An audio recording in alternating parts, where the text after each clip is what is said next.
I'm Phil Stafford from Bloomington, Indiana, Indiana University. I direct the Center on Aging and Community. Don't have a palliative care background by any means. I'm an anthropologist. I think of myself as an applied ethnographer, actually. Most of my work is around what we call age-friendly communities, communities for a lifetime in Indiana. And there's some information over there. But really what I wanted to talk about kind of takes us back to where Peggy left us earlier. In the final days of his life, unable to dictate and suffering from immense pain of throat cancer, U.S. Grant scribbled a few final thoughts. I do not sleep, though I sometimes doze a little. If I am talked to and in my efforts to answer, it causes pain. The fact is, I think I am a verb instead of a personal pronoun. A verb is anything that signifies to be, to do, or to suffer. I signify all three.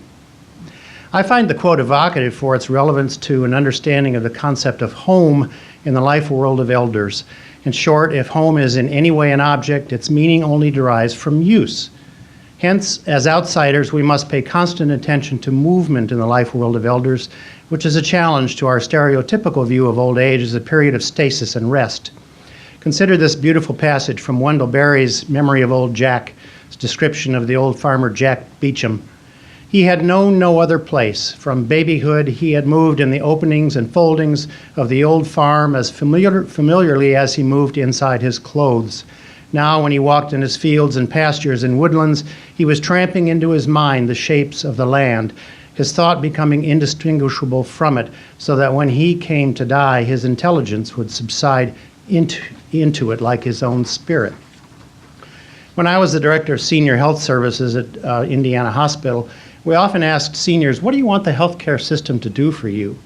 Invariably, the answer would be to help me manage at home as long as I can, what Marion Barnes calls being well enough. Seniors saw the concept of health and home as an identity, one unrecognized by both the healthcare and the housing systems, I would add. With this in mind, we undertook ethnographic research on the meaning of home for older adults in our community. A deep map of home emerged, organized around several basic elements. Deep map is after William Lee's T. Moon, a wonderful book on Kansas called Prairie Earth, if you haven't read it. First, home is a complex concept. It's far more significant than house. In our research, we encountered individuals who have lived in the same house for over 75 years. It requires a virtual archaeology of memory to peel back the deep sediments of meaning of a life in such a place. These memories, good and bad, are codified in the physical contents of the place. As she walks through the house, the tenant walks through her life.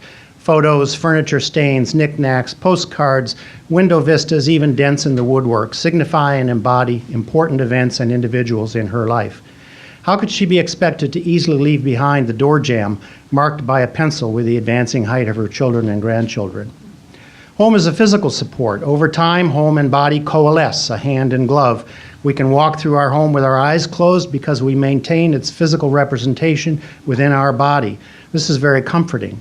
Managing the home, sometimes trivialized as homemaking, anchors daily life, provides markers for our temporal experience, and provides cues and incentives to keep our body and mind active. Home is a social base. When you're home, it's your territory, your turf. You control who enters.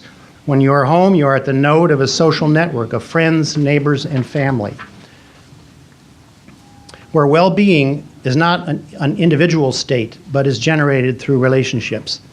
As Wendell Berry also says in another essay, community is the smallest unit of health. Home is an aesthetic. You design its appearance for self-satisfaction and display to others. It reflects your own sense of self just as importantly as does your clothing and your car. With all these things in play, the home becomes a mirror for the self. It represents you to yourself, and as such provides a constant reminder of your uniqueness and contributions to your family, your neighborhood, and your community. Is it any wonder why someone would want to stay put? Understanding the life world of older persons from the inside is an essential starting point for design, whether of environments or of services. This requires close observation and deep listening. Psychiatrist Robert Coles, trained by physician-poet William Carlos Williams, spent some time with Nili Benoit, over 90 years of age, in preparation for his book, Old and on Their Own. Nellie reports that they say she's legally blind with glaucoma and, quote, all I can see is forms or outlines of objects. But I say to myself that they are way, way off track. I can see a whole lifetime of scenes, people, and places, all the details in black and white and in color, even if their medical instruments say I can't. For Nellie, the sun is her daily companion. She says, without the sun, the whole planet would die. So when I can catch sight of that light creeping in here, I talk to it. I say, welcome, please make yourself at home.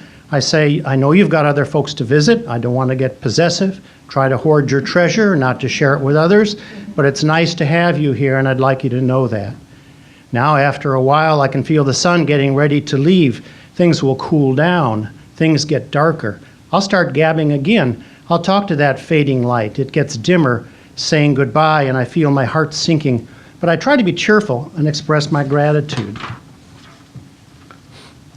Thank you ever so much, I say. So long, and I hope and pray I'll be here. See you tomorrow, I say. You've been kind to visit us, and I wish you a safe and sound trip. Though Nellie herself moves only so slowly through the house, she participates in a daily round and shares a path with the sun. In fact, home is the path. Among philosophers, Martin Heidegger has spoken extensively about the identification of self and place, of dwelling and thinking. He says, what then does ich bin mean? The old German word bauen, to which bin belongs, answers, ich bin, du bist. That means I dwell, you dwell. The way in which you are and I am, the manner in which we humans are on the earth is bauen. Dwelling. To be human means to dwell. He goes on to talk about home as evoking meaning to stay in place, and compares it to the old Saxon word wohn, which also means to be at peace. Hence, the home word comes to mean the word home comes to mean retreat, a place of safety and security. Dwelling as a noun, not a verb. Heidegger misses the possibility of home as path, so beautifully enacted by Nellie. If being and dwelling are identities, and if home and travel are not antithetical, it follows that achieving a sense of place in old age does not require aging in place, in its narrow sense of aging in the house. Aging with a sense of place can be accomplished in many ways. The question is not whether staying put or relocating south is the right solution. The question is, can we fill our spaces with meaning and memory? Can we attain a sense of agency where what we do makes a difference? Can we dwell in the other? Can we transform space into a place which reflects who we imagine ourselves to be? That is why the occupational therapist working exclusively at the function of home and health may be the most important member of the palliative care team. Now, that's a fairly modest conclusion, but I wanted to offer that. And I wanted to express appreciation for being here today to learn so much about this stuff. I've often wondered what's the role of the healthcare system in age-friendly communities. And I think today it's sort of evolving for me, that I think palliative care and all that means in its broadest sense may be the role that we're looking for a healthcare system that supports age-friendly communities. Thanks.